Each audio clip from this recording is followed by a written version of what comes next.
오바댜서. 이 책은 구약에서 가장 짧은 책으로서 단 21절로 되어 있습니다. 언뜻 보기에 그리 희망적이지는 않습니다. 이 책은 고대 에돔 족속을 향한 하나님의 심판에 대한 시인데, 에돔은 사해 건너편에 살던 이스라엘의 이웃 민족이죠. 하지만 여기엔 그 이상의 훨씬 중요한 의미가 있습니다. 먼저 배경 이야기를 들어보죠. 에돔 족속은 이스라엘 민족과 같은 조상을 공유하고 있다는 점에서 독특한데요. 그들은 모두 아브라함과 그 아내 사라, 그의 아들인 이삭과 그 아내 리브가, 그들의 두 아들인 야곱과 에서의 후손입니다. 창세기는 우리에게 이 형제의 이야기를 들려주었는데요. 간단히 말하자면 그들은 팽팽한 긴장관계에 있었습니다. 그들은 나중에 이스라엘과 에돔이라는 이름을 받는데, 이것이 결국 그들 후손 민족의 이름이 된 것이죠. 이 두 민족 간에는 그들의 조상들처럼 어려운 관계가 지속됐습니다. 이스라엘과 에돔 간에는 수세기에 걸쳐 긴장이 극심했지만 그래도 그들은 여전히 한 조상의 자손이었죠. 그러나 그 관계는 예루살렘이 바벨론에 멸망하는 비극을 통해 배신당하고 산산이 부서지고 마는데요. 바벨론이 이스라엘을 침략해 정복할 때 에돔 족속은 이 틈을 타서 이스라엘 도시들을 약탈하고 난민들을 사로잡아 심지어 죽이기까지 했습니다. 다른 선지서들에서 하나님은 이러한 폭력에 대해 이스라엘 이웃 족속들의 책임을 물으셨는데, 여기서 오바댜서는 에돔에게 같은 책임을 묻는 것이죠. 이 짧은 책은 두 부분으로 나눠집니다. 첫 번째 부분은 에돔의 지도자들에 대한 비난으로서 특히 그들의 교만과 자만에 대한 것인데요. 문자 그대로 그들은 사막의 높은 바위 틈에 살았을 뿐 아니라 비유적으로도 자신들이 정말 이스라엘 민족보다 우월하다고 믿었죠. 이러한 교만 때문에 에돔 족속은 바벨론의 예루살렘 공격을 방관했을 뿐 아니라 실제로 이스라엘을 파멸하는 일에 참여하게 됩니다. 그래서 하나님은 오바댜를 통해 에돔을 높은 곳에서 끌어내어 멸망에 이르게 할 것이라 말씀하십니다. 그들이 이스라엘에게 행한 대로 받을 것이라고 말이죠. 이제 에돔 족속의 멸망에 대해 더 듣게 될 거라고 생각할 즈음에 갑자기 15절에서 주제가 바뀝니다. 그리고 모든 민족을 심판할 여호와의 날이 가까웠다는 말을 듣게 되죠. 대체 왜 갑자기 에돔에서 모든 민족에게로 대상이 바뀌었을까요? 이 절은 사실 이 책의 전반부와 후반부의 연결고리에 해당합니다. 후반부에서 오바댜는 여호와의 날을 선포할 때 에돔뿐만 아니라 모든 민족에 대한 심판으로 그의 시선을 넓히고 있죠. 그는 말하길 모든 교만한 민족들, 즉 에돔처럼 행동하는 족속들은 에돔과 같은 방법으로 하나님의 심판에 직면할 것인데, 그들은 교만하여 높아진 곳에서 떨어져 멸망에 이를 것이라고요. 이제 에돔에 대한 전반부와 모든 민족에 대한 후반부를 연결해보면 왜 오바댜가 그렇게 이스라엘 남쪽의 작은 이웃나라에 관심을 가졌는지 알 수 있게 됩니다. 오바댜는 에돔의 교만과 멸망은 하나의 예시로서 하나님께서 언젠가 모든 민족의 교만을 대적하사 멸망시키실 것에 대한 상징으로 보았습니다. 우연이라고 보기 어려운 사실은 히브리어로 에돔이라는 단어가 인류를 뜻하는 단어인 아담과 동일한 철자를 가진다는 건데요.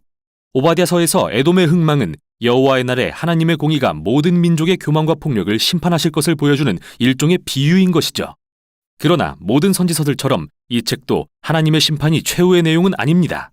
특히 오바댜 바로 앞에 나오는 두 선지서 요엘과 아모스의 결론을 떠올려 봅시다. 요엘은 모든 민족에게 여호와의 날이 임한 후 일어날 일에 대해 그림을 그리면서 하나님이 예루살렘의 새로운 구원의 역사를 행하실 것이며 자기를 낮추어 하나님을 부르는 자는 구원을 받을 것이라 말했습니다. 그리고 아모스는 결론에서 여호와의 날이 임하면 하나님이 이스라엘의 악을 심판하시지만 다윗의 가문을 일으켜 에돔과 하나님의 이름으로 불리는 모든 민족을 포함한 새 나라를 건설하실 것이라 말했습니다. 이렇듯 오바댜서가 요엘서와 아모스서 바로 뒤에 놓인 이유는 모든 민족을 향한 하나님 나라에 대한 소망의 약속들을 확장시키기 위한 것입니다. 그래서 이 책은 매우 희망적인 미래로 끝을 맺습니다. 하나님은 새 예루살렘에 그의 나라를 회복시키고 그곳을 충성된 남은 자들로 다시 채울 것이라고 말씀하십니다. 그리고 거기로부터 하나님의 나라는 이스라엘 주변 민족과 영토를 포함해 확장될 거라고 말이죠. 이렇듯 이 짧은 책은 우리가 선지서들에서 발견하는 하나님의 공의와 성실하심에 대한 더 큰 그림을 그리는 데 일조하는데요. 고대 에돔 족속의 교만과 배반은 하나님의 선한 세상에서 서로 배신하고 상처 주는 인류가 처한 상황의 전형이라 할 수 있습니다. 그러나 오바댜는 희망이 있다고 말합니다. 에돔의 몰락은 하나님이 세상의 악을 멸하실 뿐만 아니라 모든 민족을 치유하는 평화의 나라가 도래할 그 날을 가리키는 것입니다. 이것이 바로 오바댜서였습니다. 오바댜. 오바댜의 묵시라. 주 여호와께서 에돔에 대하여 이와 같이 말씀하시니라. 우리가 여호와께로 말미암아 소식을 들었나니 곧 사자가 나라들 가운데 보내심을 받고 이르기를 너희는 일어날지어다. 우리가 일어나서 그와 싸우자 하는 것이니라. 보라, 내가 너를 나라들 가운데 매우 작게 하였으므로 내가 크게 멸시를 받느니라. 너의 마음의 교만이 너를 속였도다. 바위 틈에 거주하며 높은 곳에 사는 자여, 내가 마음에 이르기를 누가 능히 나를 땅에 끌어내리겠느냐 하니 내가 독수리처럼 높이 오르며 별 사이에 깃들일지라도 내가 거기에서 너를 끌어내리리라. 여호와의 말씀이니라. 혹시 도둑이 내게 이르렀으며 강도가 밤중에 내게 이르렀을지라도 만족할 만큼 훔치면 그치지 아니하였겠느냐. 혹시 포도를 따는 자가 내게 이르렀을지라도 그것을 얼마쯤 남기지 아니하였겠느냐. 내가 어찌 그리 망하였는고, 에서가 어찌 그리 수탈되었으며 그 감춘 보물이 어찌 그리 빼앗겼는고. 너와 약조한 모든 자들이 다 너를 쫓아 변경에 이르게 하며 너와 화목하던 자들이 너를 속여 이기며 내 먹을 것을 먹는 자들이 내 아래에 함정을 파니 내 마음에 지각이 없음이로다. 여호와의 말씀이니라. 그날에 내가 에돔에서 지혜 있는 자를 멸하며 에서의 산에서 지각 있는 자를 멸하지 아니하겠느냐. 드마나, 내 용사들이 놀랄 것이라. 이로 말미암아 에서의 산에 있는 사람은 다 죽임을 당하여 멸절되리라. 내가 내 형제 야곱에게 행한 포악으로 말미암아 부끄러움을 당하고 영원히 멸절되리라. 내가 멀리 섰던 날 곧 이방인이 그의 재물을 빼앗아가며 외국인이 그의 성문에 들어가서 예루살렘을 얻기 위하여 제비 뽑던 날에 너도 그들 중 한 사람 같았느니라. 내가 형제의 날 곧 그 재앙의 날에 방관할 것이 아니며 유다 자손이 패망하는 날에 기뻐할 것이 아니며 그 고난의 날에 내가 입을 크게 벌릴 것이 아니며 내 백성이 환난을 당하는 날에 내가 그 성문에 들어가지 않을 것이며 환난을 당하는 날에 내가 그 고난을 방관하지 않을 것이며 환난을 당하는 날에 내가 그 재물에 손을 대지 않을 것이며 내 거리에 서서 그 도망하는 자를 막지 않을 것이며 고난의 날에 그 남은 자를 원수에게 넘기지 않을 것이니라. 여호와께서 만국을 벌할 날이 가까웠나니 내가 행한 대로 너도 받을 것인즉 내가 행한 것이 내 머리로 돌아갈 것이라. 너희가 내 성산에서 마신 것 같이 만국인이 항상 마시리니 곧 마시고 삼켜서 본래 없던 것 같이 되리라. 오직 시온산에서 피할 자가 있으리니 그 산이 거룩할 것이요 야곱 족속은 자기 기업을 누릴 것이며 야곱 족속은 불이 될 것이며 요셉 족속은 불꽃이 될 것이요 에서 족속은 지푸라기가 될 것이라. 그들이 그들 위에 붙어서 그들을 불사를 것인즉 에서 족속에 남은 자가 없으리니 여호와께서 말씀하셨습니다. 그들이 네겝과 에서의 산과 평지와 블레셋을 얻을 것이요 또 그들이 에브라임의 들과 사마리아의 들을 얻을 것이며 베냐민은 길앗을 얻을 것이며 사로잡혔던 이스라엘의 많은 자손은 가나안 사람에게 속한 이 땅을 사르밧까지 얻을 것이며 예루살렘에서 사로잡혔던 자들 곧 스바랏에 있는 자들은 네겝의 성읍들을 얻을 것이니라. 구원받은 자들이 시온산에 올라와서 에서의 산을 심판하리니 나라가 여호와께 속하리라. 요나서, 자기의 원수를 사랑하시는 하나님이 싫었던 반항적인 선지자에 대한 불온한 이야기입니다. 요나서는 구약의 선지서 중에서 독특한데요. 보통 선지서들은 선지자를 통해 선포된 하나님의 말씀을 기록한 데 반해 이 책은 선지자가 한 말 대신 선지자에 대한 이야기를 기록했기 때문이죠. 정말 얄밉고 형편없는 선지자에 대해 말이죠. 요나는 구약의 다른 곳에서 딱 한 번 등장합니다. 이스라엘 최악의 왕 중 하나인 여로보암 2세가 통치할 때인데요. 요나는 왕의 편을 들면서 그가 전투에서 이겨 이스라엘 북방 경계에 있는 영토를 모두 되찾을 것이라고 예언했죠. 그런데 중요한 사실은 아모스 역시 여로보암 2세에 대해 예언을 했다는 건데요. 그는 요나와는 달리 여로보암이 너무나 끔찍한 왕이라서 그 영토를 모두 잃을 것이라고 말했습니다. 그래서 우리는 이 책이 시작하기도 전에 요나의 성품에 대해 의심하게 됩니다. 요나서는 아름다운 구조를 이루고 있으며 문학적인 대칭과 균형이 뛰어나죠. 1장과 3장은 요나가 이방인들을 만나는 이야기인데요. 먼저는 선원들을 만나고 다음은 요나가 증오하는 원수인 니느웨 사람들과 만납니다. 그리고 각 부분은 요나의 이기심과 이방인들의 겸손과 회개를 희극적으로 대조하여 보여주죠. 2장과 4장은 요나의 기도를 담고 있는데요. 하나는 일종의 회개 기도이고 다른 하나는 하나님이 지나치게 좋은 분심을 못마땅히 하는 기도입니다. 이런 세심한 구성만큼이나 이 책은 독특한 서술 방식을 가지고 있는데요. 이 이야기에는 무척 전형적인 인물들이 등장하지만 역설적이게도 그들은 우리의 기대와는 정반대로 행동합니다. 먼저 하나님의 사람인 선지자가 등장하지만 그는 반항적이고 하나님을 싫어합니다. 그런데 정말 부도덕할 것 같은 선원들은 오히려 유순하고 회개하는 마음으로 하나님 앞에 겸손히 나아오지요.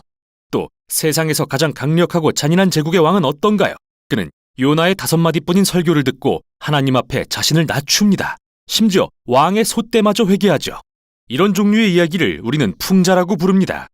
이는 극단적인 상황에 놓인 잘 알려진 인물들에 대한 이야기인데요. 유머와 반어법을 사용해 그들의 어리석음과 성격적 결함을 비판하죠. 그럼 이제부터 이야기를 자세히 들여다보도록 하겠습니다. 이야기는 하나님이 요나에게 이스라엘의 적국인 아수르의 수도 니느웨로 가서 그들의 죄악과 불의를 질책하라는 임무를 주시는 걸로 시작합니다. 그런데 요나는 동쪽 니느웨로 가는 대신 반대 방향으로 향합니다. 그리고 가능한 한 가장 먼 서쪽 다시스로 향하는 배를 발견합니다. 여기서 드는 질문은 바로 왜냐는 건데요. 왜 요나는 도망칠까요? 두려운 걸까요? 단지 니느웨 사람들이 싫은 걸까요? 아직 그 이유는 안 나옵니다. 어쨌든 하나님의 사람이 하나님으로부터 도망가려고 합니다.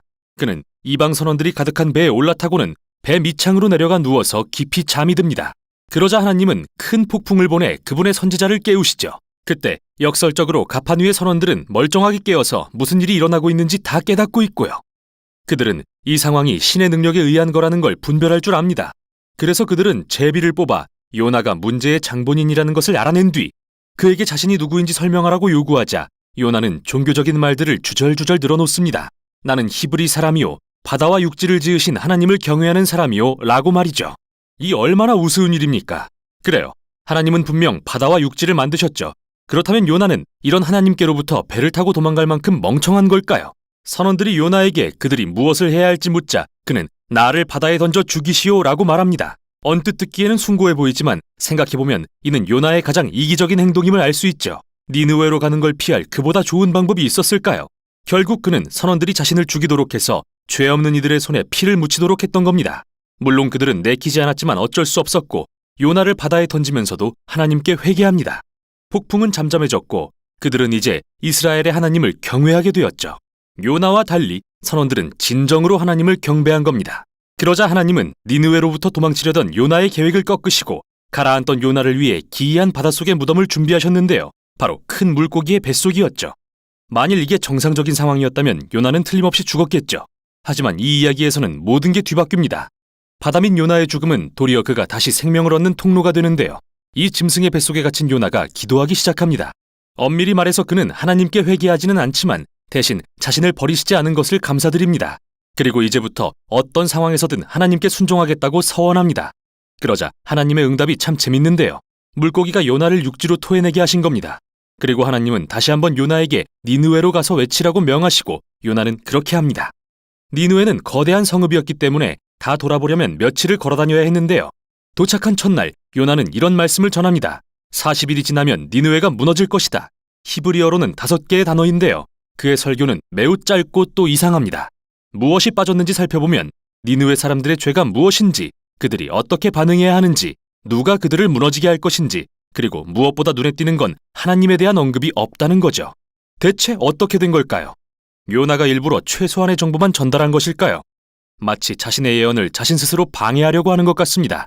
니느웨가 반드시 멸망하도록 말이죠.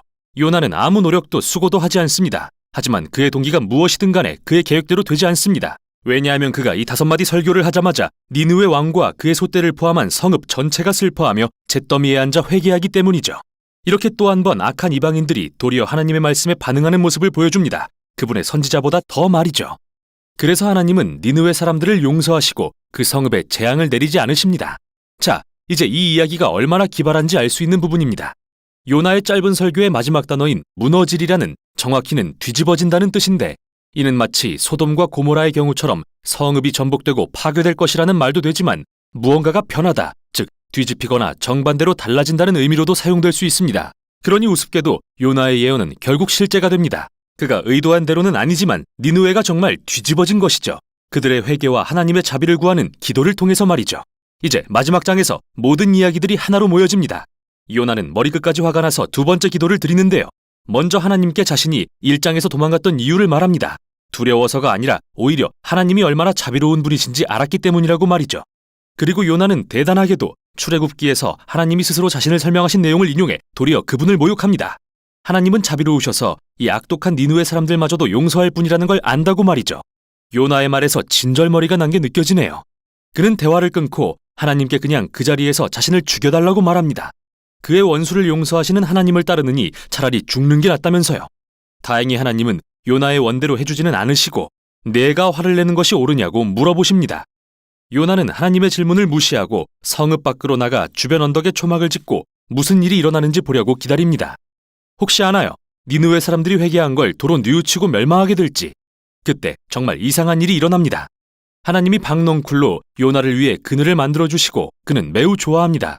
그런데 이번엔 하나님이 작은 벌레를 보내 넝쿨을 갉아먹게 하시고 뜨거운 태양빛 아래 그늘을 잃은 요나는 다시 하나님께 한번 자신을 죽여달라고 간청하죠. 하나님은 다시 요나에게 내가 화내는 것이 정말 옳으냐고 물으십니다. 요나는 대답합니다. 네, 당연하죠. 제발 절 죽게 해주세요. 이것이 이 책에서 요나가 한 마지막 말입니다. 책은 하나님의 말씀으로 끝맺어집니다. 하나님은 이 박넝쿨 사건을 통해 요나가 깨닫게 하려고 하셨다고 말씀하십니다. 요나는 이 넝쿨 하나가 아깝고 소중해 화를 냈습니다. 고작 하루 즐겼던 식물을 가지고요. 그리고 하나님은 요나에게 사람이 박넝쿨보다 더 귀하지 아니하냐고 물으십니다. 내가 박넝쿨을 아낀 것처럼 하물며 이 큰 성읍 니느웨와 그곳에 사는 갈 길을 잃은 수천 명의 사람들과 소떼까지도 내가 아끼지 아니하겠냐고 말이죠. 이 책은 이렇게 하나님께서 요나에게 그의 원수에게 자비를 베풀어도 되는지 허락을 구하시는 듯한 모습으로 끝나는데요. 요나의 대답은 뭐였을까요? 책에는 나오지 않습니다. 그게 핵심이 아니기 때문이죠. 핵심은 이 책이 여러분에게 불편한 질문을 던지고 있다는 것입니다. 그리고 하나님의 질문은 사실 독자인 여러분을 향하고 있는 것이죠. 당신은 하나님이 당신의 원수마저도 사랑하신다는 사실이 받아들여지나요? 이렇게 이 책은 독자를 향해 거울을 비춥니다. 요나서를 통해 우리의 가장 악한 속성을 확실히 보게 되면 원수를 사랑하시며 요나와 다를 바 없는 우리를 끝까지 인내하시는 하나님 앞에 겸손과 감사가 우러나오게 되는 것이죠. 따라서 이 특이한 이야기는 사실 하나님의 자비가 얼마나 크신지를 알려주는 기쁜 소식이자 우리의 삶에 깊은 도전이 되는 말씀입니다. 이것이 바로 요나서입니다. 요나 제1장. 여호와의 말씀이 아미떼의 아들 요나에게 임하니라. 이르시되 너는 일어나 저 큰 성읍 니느웨로 와서 그것을 향하여 외치라. 그 악독이 내 앞에 상달되었음이니라. 그러나 요나가 여호와의 얼굴을 피하려고 일어나 다시스로 도망하려 하여 욕바로 내려갔더니 마침 다시스로 가는 배를 만난지라. 여호와의 얼굴을 피하여 그들과 함께 다시스로 가려고 배삭을 주고 배에 올랐더라. 여호와께서 큰 바람을 바다 위에 내리시매 바다 가운데에 큰 폭풍이 일어나 배가 거의 깨지게 된지라. 사공들이 두려워하여 각각 자기의 신을 부르고 또 배를 가볍게 하려고 그 가운데 물건들을 바다에 던지니라.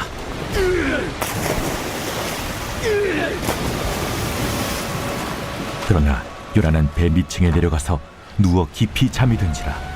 선장이 그에게 가서 이르되 자는 자여 어찌함이냐? 일어나서 내 하나님께 구하라. 혹시 하나님이 우리를 생각하사 망하지 아니하게 하시리라. 하니라. 그들이 서로 이르되 자, 우리가 제비를 뽑아 이 재앙이 누구로 말미암아 우리에게 임하였나 알아보자. 하고 곧 제비를 뽑으니 제비가 요나에게 뽑힌지라. 무리가 그에게 이르되 청하건대 이 재앙이 누구 때문에 우리에게 임하였는가 말하라. 내 생업이 무엇이며 내가 어디서 왔으며 내 나라가 어디며 어느 민족에 속하였느냐? 나는 히브리 사람이요 바다와 육지를 지으신 하늘의 하나님 여호와를 경외하는 자로라. 자기가 여호와의 얼굴을 피함인 줄을 그들에게 말하였으므로 무리가 알고 심히 두려워하여 이르되 내가 어찌하여 그렇게 행하였느냐? 바다가 점점 흉흉한지라 무리가 그에게 이르되 우리가 너를 어떻게 하여야 바다가 우리를 위하여 잔잔하겠느냐? 나를 들어 바다에 던지라. 그리하면 바다가 너희를 위하여 잔잔하리라. 너희가 이 큰 폭풍을 만난 것이 나 때문인 줄을 내가 아노라. 그러나 그 사람들이 힘써 노를 저어 배를 육지로 돌리고자 하다가 바다가 그들을 향하여 점점 더 흉흉하므로 능히 못한지라 무리가 여호와께 부르짖어 이르되 여호와여, 구하고 구하오니 이 사람의 생명 때문에 우리를 멸망시키지 마옵소서. 무지한 피를 우리에게 돌리지 마옵소서. 주 여호와께서는 주의 뜻대로 행하심이니이다. 요나를 들어 바다에 던지매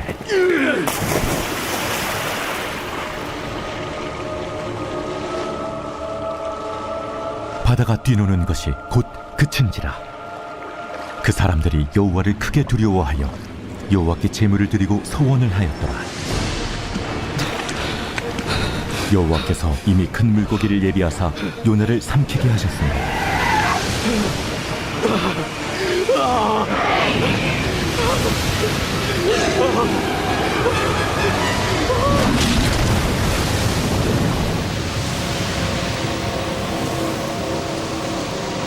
요나가 밤낮 3일을 물고기 뱃속에 있으니라.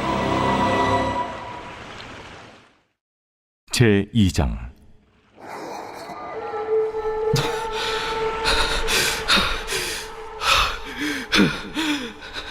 요나가 물고기 뱃속에서 그의 하나님 여호와께 기도하여 이르되 내가 받는 고난으로 말미암아 여호와께 불러 아뢰었더니 주께서 내게 대답하셨고 내가 수월의 뱃속에서 부르짖었더니 주께서 내 음성을 들으셨나이다.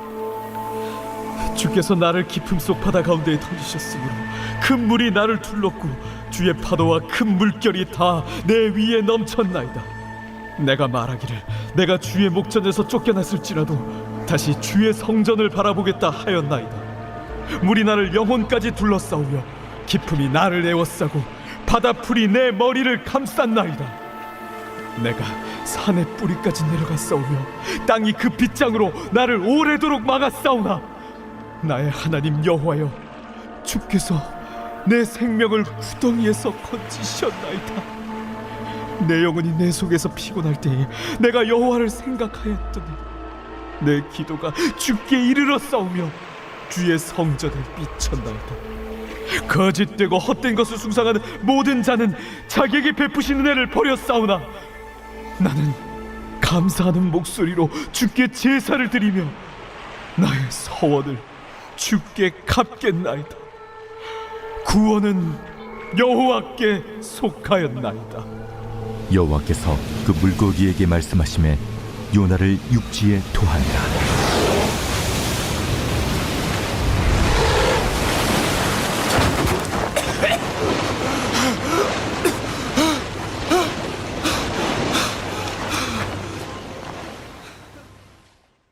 제3장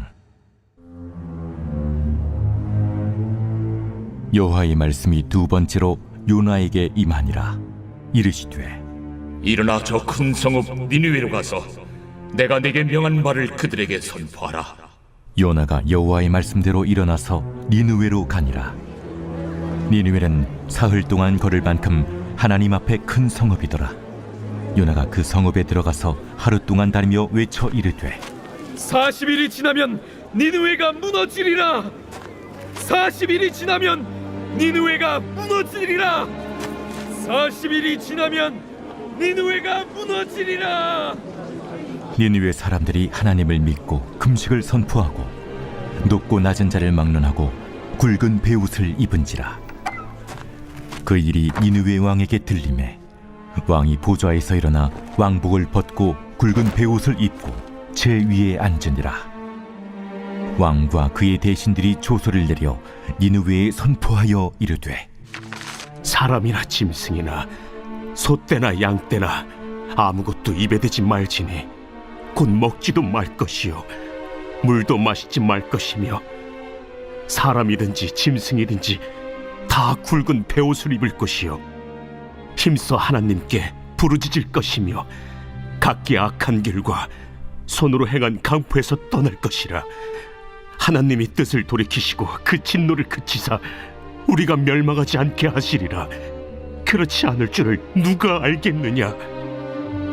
하나님이 그들이 행한 것 곧 그 악한 길에서 돌이켜 떠난 것을 보시고 하나님이 뜻을 돌이키사 그들에게 내리리라고 말씀하신 재앙을 내리지 아니하시니라.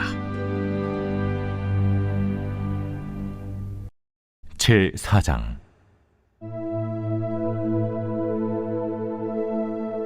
요나가 매우 싫어하고 성내며 여호와께 기도하여 이르되 여호와여, 내가 고국에 있을 때 이러하겠다고 말씀하지 아니하였나이까?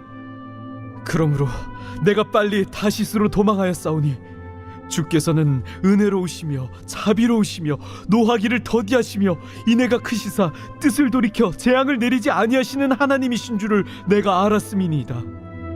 여호와여, 원하건대 이제 내 생명을 거두어 가소서. 사는 것보다 죽는 것이 내게 나음이니이다. 하니 여호와께서 이르시되 네가 성내는 것이 옳으냐? 하시니라. 요나가 성읍에서 나가서 그 성읍 동쪽에 앉아 거기서 자기를 위하여 초막을 짓고 그 성읍에 무슨 일이 일어나는가를 보려고 그 그늘 아래에 앉았더라. 하나님 여호와께서 박넝쿨을 예비하사 요나를 가리게 하셨으니 이는 그의 머리를 위하여 그늘이 지게 하며 그의 괴로움을 면하게 하려 하심이었더라. 요나가 박넝쿨로 말미암아 크게 기뻐하였더니 하나님이 벌레를 예비하사 이튿날 새벽에 그 박넝쿨을 갉아먹게 하심에 시드니라.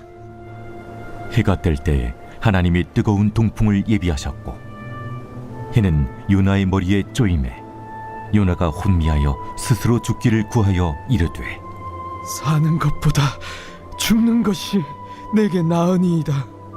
하니라. 하나님이 요나에게 이르시되 네가 이 박넝쿨로 말미암아 성내는 것이 어찌 옳으냐? 내가 성내어 죽기까지 할지라도 옳으니이다. 네가 수고도 아니하였고 재배도 아니하였고 하룻밤에 났다가 하룻밤에 말라버린 이 박넝쿨을 아꼈거든. 하물며 이 큰 성읍 니느웨에는 좌우를 분별하지 못하는 자가 12만여 명이요 가축도 많이 있나니 내가 어찌 아끼지 아니하겠느냐? 하시니라.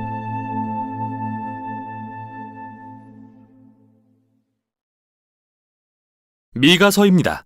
미가는 남유다의 모레셋이라는 작은 마을에 살았고 이사야와 거의 같은 시기에 활동했습니다. 북이스라엘과 남유다는 분열된 지 오래였고 두 왕국 모두 이스라엘의 하나님과 맺은 언약을 어기고 있었죠. 그래서 미가는 하나님께서 악하고 강한 아수르 제국을 일으켜 북이스라엘을 탈취하고 예루살렘을 황폐하게 하실 것이며 또 그 후에는 바벨론이 그보다 더 큰 파괴를 가져올 거라고 경고하죠. 다른 모든 선지자들처럼 미가도 하나님을 대신해 이스라엘을 질책합니다. 3장에서 그는 나는 하나님의 영으로 말미암아 능력과 정의와 용기로 충만해져서 이스라엘의 죄를 그들에게 보이리라 말하죠. 그래서 이 책은 대부분 미가가 이스라엘을 질책하고 하나님의 심판에 대해 경고하는 내용입니다. 하지만 미가는 이 경고들과 상반되는 희망의 소식도 선포하는데요. 심판 넘어 하나님이 이루실 회복에 대한 말씀이죠.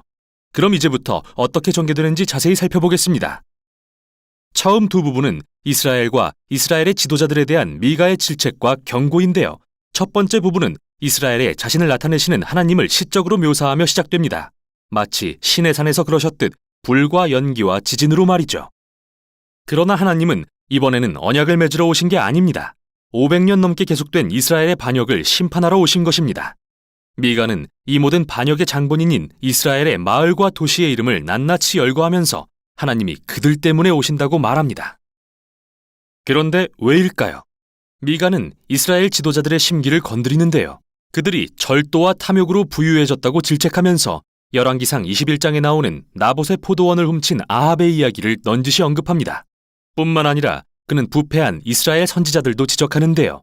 돈을 낼 만한 여유만 있으면 누구에게나 하나님의 보호를 약속하는 이 선지자들을 향해 미가는 예언하지 말라 말합니다. 하나님께서 이스라엘에서 보호를 거두셨다고 하면서요. 두 번째 부분에서 미가는 이스라엘 지도자와 선지자들이 공모해서 얼마나 심각한 불의를 저질렀는지 더 자세히 서술합니다. 그들은 뇌물로 토지를 관리했고 부자들을 위해 정의를 왜곡했으며 가난한 자들은 그들의 땅과 안전과 희망을 빼앗겼다고 말이죠. 그리고 이 모두는 율법에 위배되는데 왜냐하면 아무리 가난하다고 해도 가문에 속한 땅을 파는 것은 불법이었기 때문이죠. 그래서 우리는 이제 하나님의 심판이 억압적인 민족의 침략으로 임해서 북왕국과 예루살렘 성전까지도 빼앗고 모든 것이 폐허가 될 것임을 알게 됩니다. 이 모두가 매우 엄중한 경고입니다. 그런데 최종 선고는 아닙니다. 각각의 경고는 놀라운 소망의 약속으로 결론을 맺고 있기 때문이죠. 첫 번째 부분은 목자와 같은 하나님께서 그의 양떼, 즉 이스라엘의 남은 자들을 어떻게 구하시고 다시 모으시는지에 대한 시입니다. 하나님은 그들을 푸른 초장으로 불러 모아서 다시 한번 그들의 왕이 되실 것입니다. 두 번째 부분은 앞서 폐허가 된 예루살렘 성전의 모습이 나오면서 끝이 나는데요. 미가는 이 심판이 영원한 것은 아니라고 말합니다. 어느 날 하나님은 그의 성전을 높여 자신의 임재로 채우시고 그 도시를 이스라엘의 남은 자들로 채우실 것입니다. 그리고 하나님의 목적은 이스라엘이 하늘과 땅이 만나는 장소가 되게 하는 것이죠. 그래서 모든 민족이 예루살렘으로 흘러 들어오고 하나님은 그곳에서 열방의 왕이 되어 온 땅에 평화를 가져오실 것입니다. 이 두 개의 결론은 정말 강력한 희망의 시입니다. 책의 다음 부분은 이들을 좀 더 발전시켜 아름답게 구성된 일련의 시들을 보여주는데요. 모두 이스라엘과 열방의 미래의 소망에 대한 것이죠. 우리는 여기서 이스라엘이 아수르의 침략 이후 바벨론의 정복 땅에 포로로 끌려가지만 하나님께서는 그의 백성을 회복시켜 그들의 땅으로 다시 돌아오게 하실 것을 알게 됩니다. 그리고 나서 새 예루살렘의 다윗의 혈통으로부터 새 메시아 왕이 오실 거라는 것과 그가 베들레헴에서 나서 예루살렘에서 회복된 하나님의 백성을 통치하실 거라는 것도 말이죠. 끝으로 메시아가 왕 되신 이 하나님 나라에서 하나님의 신실한 남은 백성들은 열방 가운데 복이 될 것입니다. 그러나 동시에 하나님은 최후의 심판으로 그분의 세상에서 악을 제하실 것입니다. 이 책의 마지막 부분은 경고 다음에 희망의 내용이 선포되는 양식으로 돌아갑니다. 앞부분에서 본 것처럼요. 미가는 다시 이스라엘 지도자들의 불의한 경제적 관행을 들추고 그로 인해 그 땅과 백성이 멸망한다고 경고하는데요. 여기서 미가는 이스라엘이 하나님을 따른다는 게 뭘 의미하는지 요약하는 유명한 말을 남깁니다. 사람아, 주께서 선한 것이 무엇임을 내게 보이셨나니 여호와께서 구하시는 것은 오직 정의를 행하며 인자를 사랑하며 겸손하게 내 하나님과 동행하는 것이 아니냐. 이것은 정확히 이스라엘이 하지 않고 있던 것이며 그래서 멸망에 이르게 되는 것이죠. 하지만 이 책은 또 다른 강렬한 희망의 메시지로 끝이 납니다. 이스라엘이 한 개인으로 의인화됩니다. 그는 수치와 패배감에 홀로 앉아있죠. 분명 이스라엘의 파멸과 유배에 관한 모습인데요. 이 사람은 하나님의 자비를 구하며 들으시고 용서해 주시라고 애원합니다. 그런데 왜 하나님이 이 믿음 없고 반역하는 백성을 들으시고 용서하셔야 되는 거죠? 시인은 두 가지 이유를 드는데요. 첫째는 하나님의 성품 때문이라고 말합니다. 주와 같은 하나님이 어디 있으리요? 주는 죄악과 반역을 용서하시나이다. 그는 하나님의 자비가 그분의 분노와 심판보다 더 강하다는 걸 아는 것이죠. 두 번째 이유는 하나님의 약속들 때문입니다. 그가 말하길 주께서 옛적에 맹세하신 대로 야곱에게 성실을 베푸시며 아브라함에게 인애를 더하시리이다. 이는 이 책의 맨 마지막 구절로서 아브라함과 그의 자손에게 하나님이 주신 언약을 암시합니다. 창세기에 기록된 모든 열방이 아브라함의 자손을 통해 하나님의 복을 받을 거라는 언약 말이죠. 그러나 열방의 복이 되기 위해서 이스라엘은 먼저 하나님께 신실해야만 하는데요. 그래서 이 책이 심판과 소망 사이를 오가며 이에 대해 설명하고 있는 거죠. 하나님이 이스라엘을 통해 열방의 복을 베푸시려면 반드시 그 백성들의 악을 심판하셔야만 합니다. 하지만 그분의 심판은 결국 소망에 이르게 되는데 하나님의 언약적 사랑과 약속이 인간의 죄악보다 강하기 때문이죠. 그리고 하나님의 궁극적인 목적은 멸망이 아니라 살리시고 구원하시는 것입니다. 이 책의 결론을 빌리자면 하나님은 언약적 사랑을 기뻐하셔서 우리를 다시 불쌍히 여기시고 우리의 죄악을 발로 밟으시고 우리의 모든 죄를 깊은 바다에 던지실 것입니다. 이것이 바로 미가서입니다. 미가 제1장.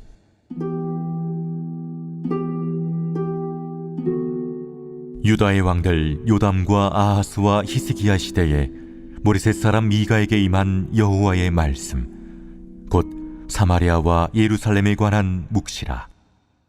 백성들아, 너희는 다 들을지어다. 땅과 거기에 있는 모든 것들아, 자세히 들을지어다. 주 여호와께서 너희에게 대하여 증언하시되 곧 주께서 성전에서 그리하실 것이니라. 여호와께서 그의 처소에서 나오시고 강림하사 땅의 높은 곳을 밟으실 것이라. 그 아래에서 산들이 녹고 골짜기들이 갈라지기를 불 앞에 밀초 같고 비탈로 쏟아지는 물 같을 것이니 이는 다 야곱의 허물로 말미암음이요 이스라엘 족속의 죄로 말미암음이라. 야곱의 허물이 무엇이냐? 사마리아가 아니냐? 유다의 산당이 무엇이냐? 예루살렘이 아니냐? 이러므로 내가 사마리아를 들의 무더기 같게 하고 포도심을 동산 같게 하며 또 그 돌들을 골짜기에 쏟아내리고 그 기초를 드러내며 그 새긴 우상들은 다 부서지고 그 음행의 값은 다 불살라지며 내가 그 목상들을 다 깨뜨리니 그가 기생의 값으로 모았은즉 그것이 기생의 값으로 돌아가리라. 이러므로 내가 애통하며 애곡하고 벌거벗은 몸으로 행하며 들깨같이 애곡하고 타주같이 애통하리니 이는 그 상처는 고칠 수 없고 그것이 유다까지도 이르고 내 백성의 성문 곧 예루살렘에도 미쳤음이니라. 가드에 알리지 말며 도무지 울지 말지어다. 내가 베들레 아브라에서 티끌에 굴렀도다. 사빌 주민아, 너는 벗은 몸에 수치를 무릅쓰고 나갈지어다. 사난 주민은 나오지 못하고 베데셀이 애곡하여 너희에게 의지할 곳이 없게 하리라. 마롯 주민이 근심 중에 복을 바라니 이는 재앙이 여호와께로 말미암아 예루살렘 성문에 임함이니라. 라기스 주민아, 너는 준마의 병거를 메울지어다. 라기스는 딸 시온의 죄의 근본이니 이는 이스라엘의 허물이 내게서 보였음이니라. 이러므로 너는 가드 모레셋에 작별하는 예물을 줄지어다. 악십의 집들이 이스라엘 왕들을 속이리라. 마레사 주민아, 내가 장차 너를 소유할 자로 내게 이르게 하리니 이스라엘의 영광이 아둘람까지 이를 것이라. 너는 내 기뻐하는 자식으로 인하여 내 머리털을 깎아 대머리 같게 할지어다. 내 머리가 크게 벗어지게 하기를 독수리 같게 할지어다.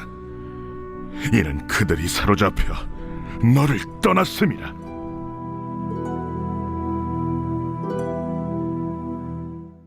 제2장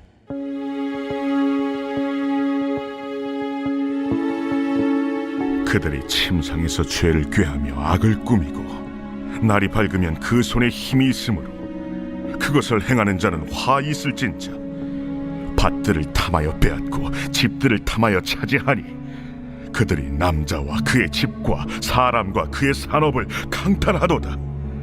그러므로 여호와의 말씀에 내가 이 족속에게 재앙을 계획하나니 너희의 목이 이에서 벗어나지 못할 것이요 또한 교만하게 다니지 못할 것이라. 이는 재앙의 때임이라. 그때 너희를 조롱하는 시를 지으며 슬픈 노래를 불러 이르기를 우리가 온전히 망하게 되었도다. 그가 내 백성의 산업을 옮겨 내게서 떠나게 하시며 우리 밭을 나누어 패역자에게 주시는도다 하리니 그러므로 여호와의 회중에서 분깃의 줄을 댈 자가 너희 중에 하나도 없으리라. 그들이 말하기를 너희는 예언하지 말라. 이것은 예언할 것이 아니거늘 욕하는 말을 그치지 아니한다 하는도다. 너희 야곱의 족속아, 어찌 이러기를 여호와의 영이 성급하시다 하겠느냐? 그의 행위가 이러하시다 하겠느냐? 나의 말이 정직하게 행하는 자에게 유익하지 아니하냐? 근래에 내 백성이 원수같이 일어나서 전쟁을 피하여 평안히 지나가는 자들의 의복에서 겉옷을 벗기며 내 백성의 부녀들을 그들의 즐거운 집에서 쫓아내고 그들의 어린 자녀에게서 나의 영광을 영원히 빼앗는도다. 이것은 너희가 쉴 것이 아니니 일어나 떠날지어다. 이는 그것이 이미 더러워졌음이니라. 그런즉 반드시 멸하리니 그 멸망이 크리라. 사람이 만일 허망하게 행하며 거짓말로 이르기를 내가 포도주와 독주에 대하여 네게 예언하리라 할 것 같으면 그 사람이 이 백성의 선지자가 되리로다. 야곱아, 내가 반드시 너희 무리를 다 모으며 내가 반드시 이스라엘의 남은 자를 모으고 그들을 한 초소에 두기를 보스라의 양떼같이 하며 초장의 양떼같이 하리니 사람들이 크게 떠들 것이며 길을 여는 자가 그들 앞에 올라가고 그들은 길을 열어 성문에 이르러서는 그리로 나갈 것이며 그들의 왕이 앞서가며 여호와께서는 손들어 가시리라. 제3장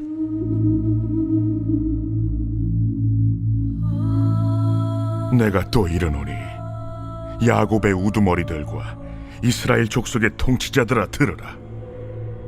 정의를 아는 것이 너희의 본분이 아니냐. 너희가 선을 미워하고 악을 기뻐하여 내 백성의 가죽을 벗기고 그 뼈에서 살을 뜯어 그들의 살을 먹으며 그 가죽을 벗기며 그 뼈를 꺾어 다지기를 냄비와 솥 가운데에 담을 고기처럼 하는도다. 그때 그들이 여호와께 부르짖을지라도 응답하지 아니하시고 그들의 행위가 악했던 만큼 그들 앞에 얼굴을 가리시리라. 내 백성을 유혹하는 선지자들은 이에 물 것이 있으면 평강을 외치나 그 입에 무엇을 채워주지 아니하는 자에게는 전쟁을 준비하는도다. 이런 선지자에 대하여 여호와께서 이르시되 그러므로 너희가 밤을 만나리니 이상을 보지 못할 것이요 어둠을 만나리니 점치지 못하리라. 이 선지자 위에는 해가 져서 낮이 캄캄할 것이라. 선견자가 부끄러워하며 술객이 수치를 당하여 다 입술을 가릴 것은 하나님이 응답하지 아니하심이거니와 오직 나는 여호와의 영으로 말미암아 능력과 정의와 용기로 충만해져서 야곱의 허물과 이스라엘의 죄를 그들에게 보이리라.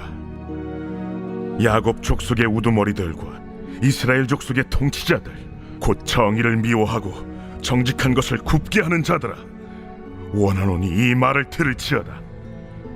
시온을 피로 예루살렘을 죄악으로 건축하는도다. 그들의 우두머리들은 뇌물을 위하여 재판하며 그들의 제사장은 삭슬 위하여 교훈하며 그들의 선지자는 돈을 위하여 점을 치면서도 여호와를 의뢰하려 이르기를 여호와께서 우리 중에 계시지 아니하니야. 재앙이 우리에게 임하지 아니하리라 하는도다. 이러므로 너희로 말미암아 시온은 갈아엎은 밭이 되고 예루살렘은 무더기가 되고 성전의 산은 수풀의 높은 곳이 되리라. 제4장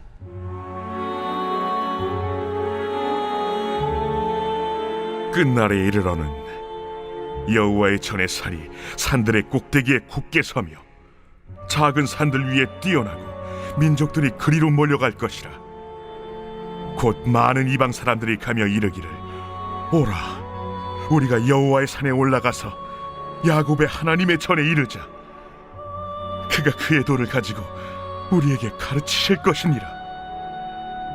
우리가 그의 길로 행하리라 하리니 이는 율법이 시온에서부터 나올 것이요 여호와의 말씀이 예루살렘에서부터 나올 것임이라.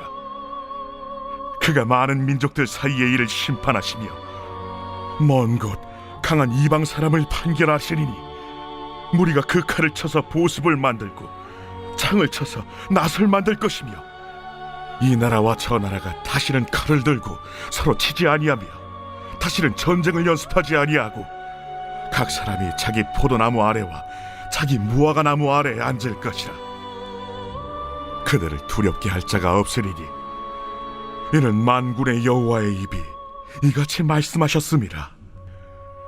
만민이 각각 자기의 신의 이름을 의지하여 행하되 오직 우리는 우리 하나님 여호와의 이름을 의지하여 영원히 행하리로다.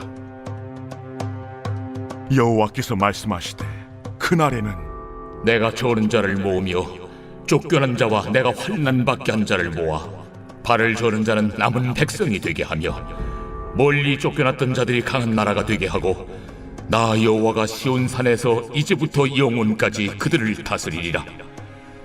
너 양떼의 망대여 딸 시온의 산이여 이전 권능 곧 딸 예루살렘의 나라가 네게로 돌아오리라. 이제 내가 어찌하여 부르짖느냐? 너희 중에 왕이 없어졌고 네 모세가 죽었으므로 네가 해산하는 여인처럼 고통함이냐? 딸 시온이여, 해산하는 여인처럼 힘들여 나을지어다. 이제 내가 성읍에서 나가서 들에 거주하며 또 바벨론까지 이르러 거기서 구원을 얻으리니 여호와께서 거기서 너를 내 원수들의 손에서 속량하여 내시리라. 이제 많은 이방 사람들이 모여서 너를 치며 이르기를 시온이 더럽게 되며 그것을 우리 눈으로 바라보기를 원하노라 하거니와 그들이 여호와의 뜻을 알지 못하며 그의 계획을 깨닫지 못한 것이라. 여호와께서 곡식단을 타작마당에 모음같이 그들을 모으셨나니 딸 시온이여 일어나서 칠지어다. 내가 내 뿔을 무쇠 같게 하며 내 굽을 놋 같게 하리니 내가 여러 백성을 쳐서 깨뜨릴 것이라. 내가 그들의 탈취물을 구별하여 여호와께 드리며 그들의 재물을 온 땅에 주께 돌리리라.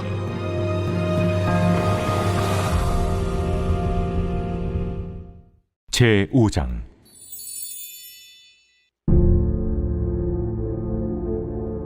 딸 군대여, 너는 때를 모을지어다. 그들이 우리를 에워쌌으니 막대기로 이스라엘 재판자의 뺨을 치리로다. 베들레헴 에브라다야, 너는 유다 족속 중에 작을지라도 이스라엘을 다스릴 자가 내게서 내게로 나올 것이라. 그의 근본은 상고에 영원에 있느니라. 그러므로 여인이 해산하기까지 그들을 붙여두시겠고 그 후에는 그의 형제 가운데에 남은 자가 이스라엘 자손에게로 돌아오리니 그가 여호와의 능력과 그의 하나님 여호와의 이름의 위엄을 의지하고 서서 목축하니 그들이 거주할 것이라. 이제 그가 창대하여 땅 끝까지 미치리라. 이 사람은 평강이 될 것이라. 아수르 사람이 우리 땅에 들어와서 우리 궁들을 밟을 때에는 우리가 7 목자와 8 군왕을 일으켜 그를 치리. 그들이 칼로 아수르 땅을 황폐하게 하며 니므롯 땅 어기를 황폐하게 하리라. 아수르 사람이 우리 땅에 들어와서 우리 지경을 밟을 때에는 그가 우리를 그에게서 건져내리라.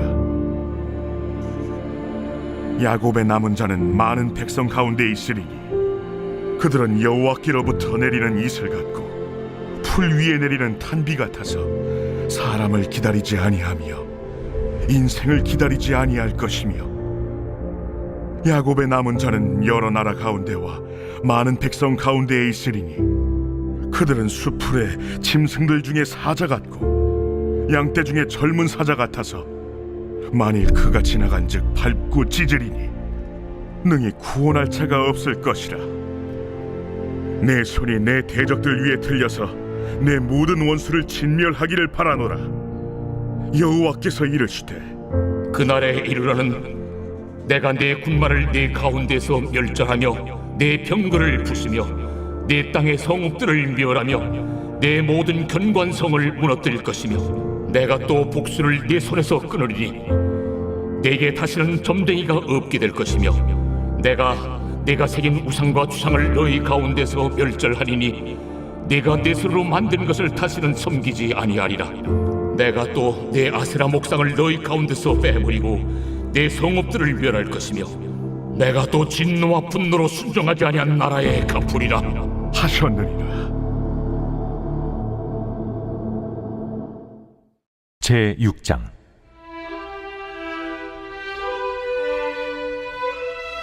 너희는 여호와의 말씀을 들을지어다. 너는 일어나서 산을 향하여 변론하여 작은 산들이 내 목소리를 듣게 하라 하셨나니 너희 산들과 땅의 견고한 지대들아 너희는 여호와의 변론을 들으라. 여호와께서 자기 백성과 변론하시며 이스라엘과 변론하실 것이라.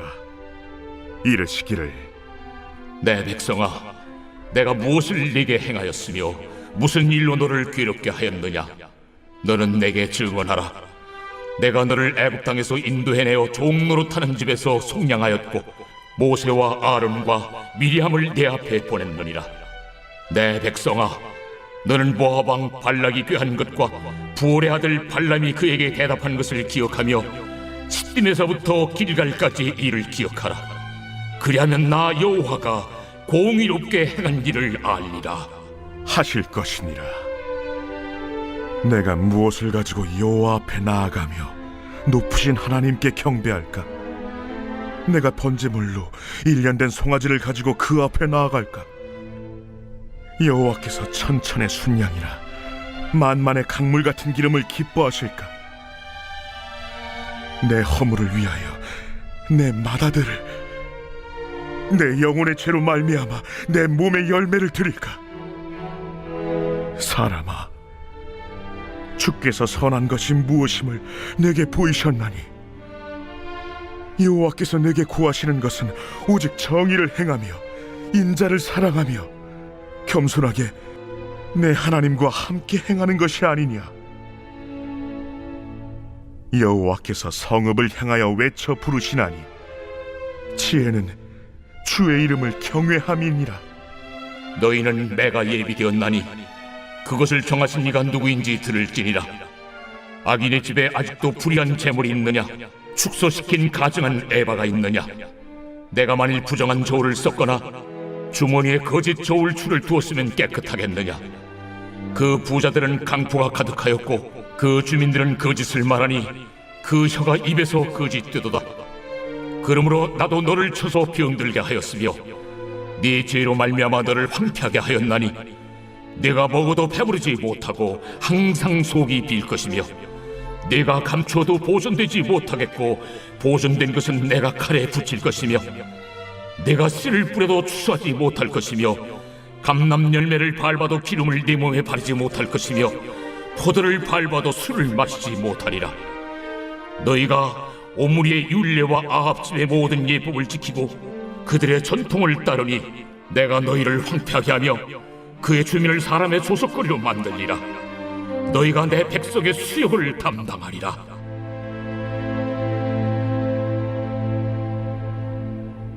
제7장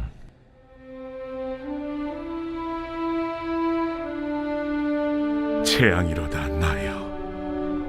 나는 여름 과일을 딴 후와 포도를 거둔 후 같아서 먹을 포도송이가 없으며 내 마음에 사모하는 처음 익은 무화과가 없도다. 경건한 자가 세상에서 끊어졌고 정직한 자가 사람들 가운데 없도다. 무리가 다 피를 흘리려고 매복하며 각기 그물로 성질을 잡으려 하고 두 손으로 악을 부지런히 행하는도다. 그 지도자와 재판관은 뇌물을 구하며 권세자는 자기 마음의 욕심을 말하며 그들이 서로 결합하니 그들의 가장 선한 자라도 가시 같고 가장 정직한 자라도 찔레 울타리보다 더하도다. 그들의 파수꾼들의 날, 곧 그들 가운데 형벌의 날이 임하였으니 이제는 그들이 요란하리로다. 너희는 이웃을 믿지 말며 친구를 의지하지 말며 네 품에 누운 여인에게라도 내 입의 문을 지킬지어다. 아들이 아버지를 멸시하며 딸이 어머니를 대적하며 며느리가 시어머니를 대적하리니 사람의 원수가 곧 자기의 집안 사람이리로다. 오직 나는 여호와를 우러러보며 나를 구원하시는 하나님을 바라보나니 나의 하나님이 나에게 귀를 기울이시리로다. 나의 대적이여, 나로 말미암아 기뻐하지 말지어다.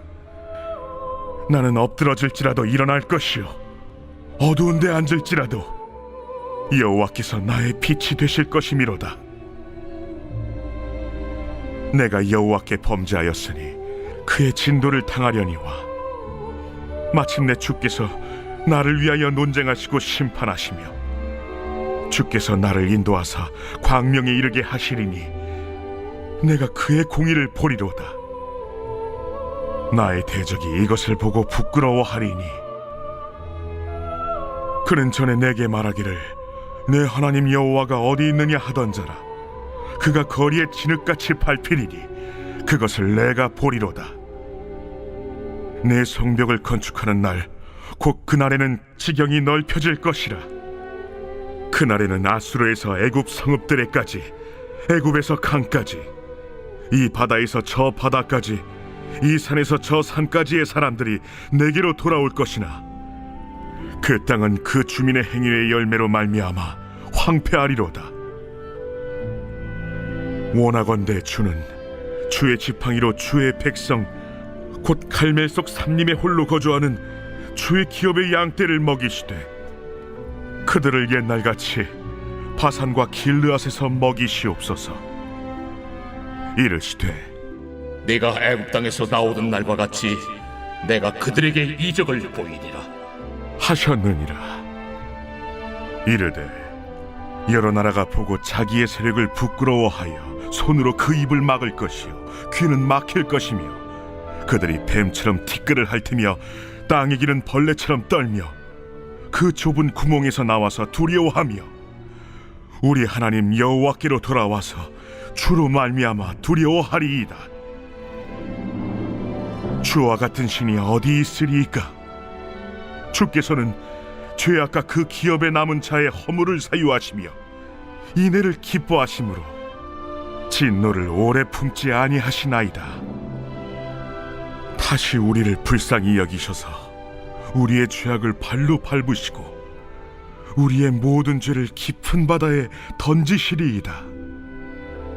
주께서 옛적에 우리 조상들에게 맹세하신 대로 야곱에게 성실을 베푸시며 아브라함에게 인애를 더하시리이다.